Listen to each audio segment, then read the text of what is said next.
Welcome to the University of Arizona Campus Arboretum channel. I'm Kara, and I'm here to talk with you today about another amazing desert plant. The olive tree, or Olea Europea, is an evergreen tree native to the Mediterranean that thrives in our desert environment. In 1891, 20 years before Arizona became a state, the University of Arizona was established. Old Main, the first building at the university, opened for the first class on October 1st, 1891. Old Main held classrooms, a library, offices, and dorms for 6 faculty and 32 students. The university was a little smaller then, with just 3 students making up the first graduating class.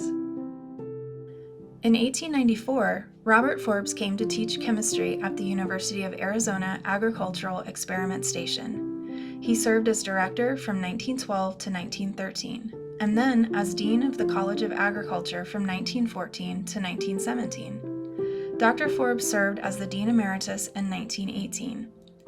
Although he left his campus position, Dr. Forbes assumed positions around the world that linked back to the University of Arizona Agricultural Research Experiment Station. His contributions to the state of Arizona and the development of the university were so consistent, the agricultural building was named in his honor.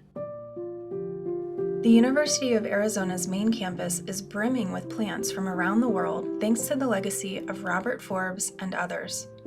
The trees these faculty brought to campus for testing now comprise a collection with stately and historically important specimens. Some of the trees planted on campus were the first of their kind to be planted in Tucson. Some are the only specimens of their kind now growing in Tucson.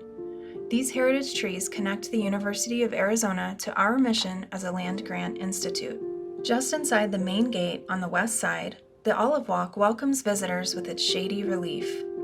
These olive trees, planted by Dr. Forbes in the late 1800s, are among the oldest trees in Tucson and considered as a group to be heritage trees.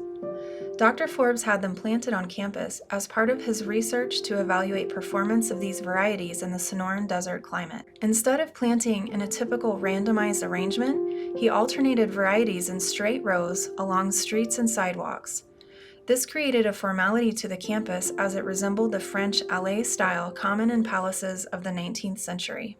This approach was not only innovative, but forward-thinking, as explained by Thomas Brown in the Historic Preservation Plan when he stated, "The Olive Walk is an excellent example of the mix of influences that result in the unique qualities of historic landscapes on campus." Forbes integrated the research mission of the university with the improvement of landscape by planting several different varieties of olives on a trial basis. Normally, an allée would have been lined with one variety of tree. Forbes' goal was to find cultivars that were well suited to the arid southwestern climate. The varieties he trialed and found suitable over 100 years ago endure today, that the Mission, Moreolo, and Manzanillo varieties are uniquely suited to Arizona. The European olive, or Olea Europea, is an evergreen tree native to the Mediterranean.